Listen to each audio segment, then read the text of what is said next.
In the next 24 months, the UK housing market is going to face pressures it has never experienced before.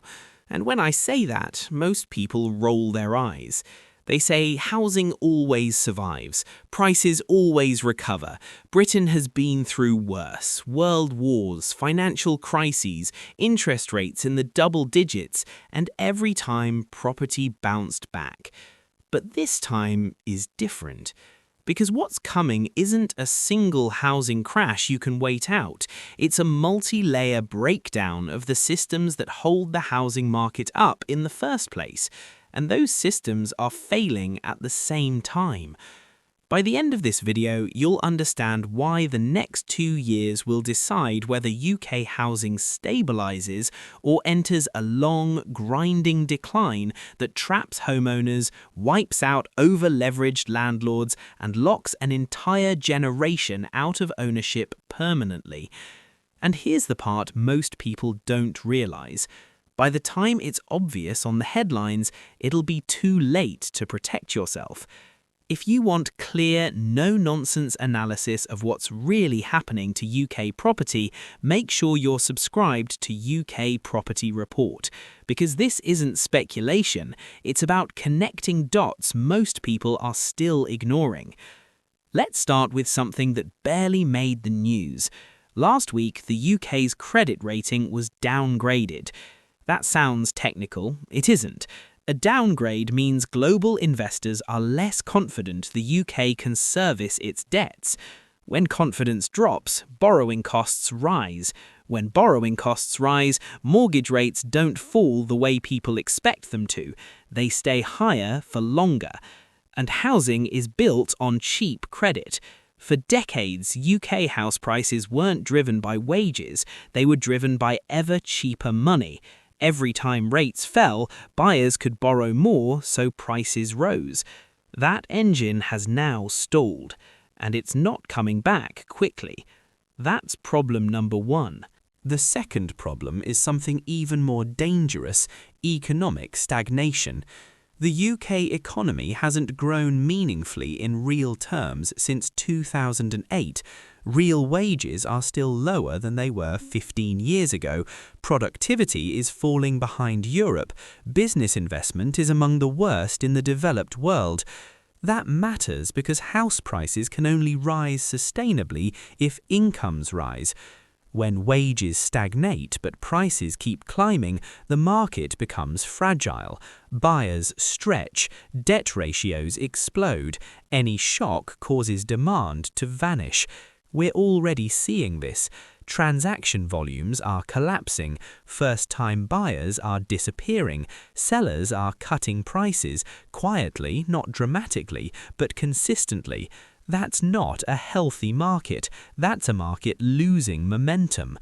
Now let's add the third pressure: demographics. The UK birth rate has collapsed. Younger generations are smaller, poorer, and delaying family formation. Meanwhile, older homeowners are living longer and sitting on property they don't need to sell. That creates a structural imbalance.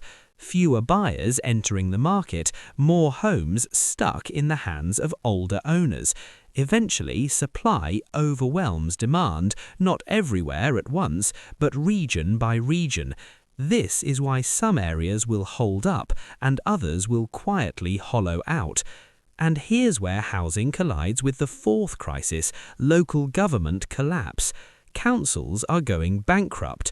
When a council goes bust, services are cut, roads decay, crime rises, planning slows, regeneration stops. These areas become less desirable to live in, which means property values stagnate or fall. Once that cycle starts, it's very hard to reverse. People with options leave. Tax bases shrink, services get worse, prices follow. That's already happening in parts of the North, the Midlands, and coastal towns. It's not theoretical, it's observable.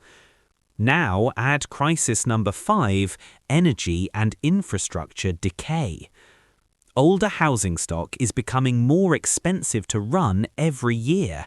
Energy efficiency rules are tightening, retrofitting costs are rising, insurance premiums are rising, maintenance is rising. Landlords are being squeezed from every angle. Higher mortgage rates, higher compliance costs, higher taxes, lower tenant affordability. This is why landlords are selling, not all at once but steadily. And when forced sellers increase while buyers can't afford higher prices, markets don't crash instantly, they slide. Finally, there's the sixth factor no one wants to talk about: confidence. Housing markets run on belief. Belief that prices will rise, belief that owning is safe, belief that Britain is stable. That belief is cracking. People don't feel secure anymore. They don't trust the future. And when confidence disappears, buyers hesitate, investors step back, liquidity dries up. That's when markets become dangerous. Now, here's the key point. Any one of these pressures would be manageable on its own, but all of them happening together creates something different, a slow, grinding housing correction that doesn't look like a crash, but destroys wealth over time. Not a 30% overnight collapse, a decade of stagnation, regional decline, rising ownership costs, and falling real values. So what does this mean for you? First, stop assuming UK property is automatically safe. It's not one market, it's dozens of local markets moving in different directions. Second, liquidity matters more than appreciation now. Being able to move, sell, adapt, that's more valuable than chasing peak prices. Third, if you're a landlord, your biggest risk isn't prices falling, it's regulation, costs, and tenant affordability squeezing your cash flow to zero. Fourth, if you're a buyer, don't anchor to 2021 prices. That world is gone. Patience is a weapon. And finally, understand this. This isn't about panic, it's about positioning. The UK housing market isn't about to explode, it's about to reveal who was paying attention. Those who understand the structural forces will protect themselves. Those who assume the past guarantees the future won't. The question isn't, is the UK housing market about to collapse? The real question is, are you prepared for what comes next? Subscribe to UK Property Report for clear, data-driven analysis without hype or political spin. We're not here to scare you, we're here to make sure you see reality early, while you still have options. Because by the time everyone agrees something's wrong, the damage is already done.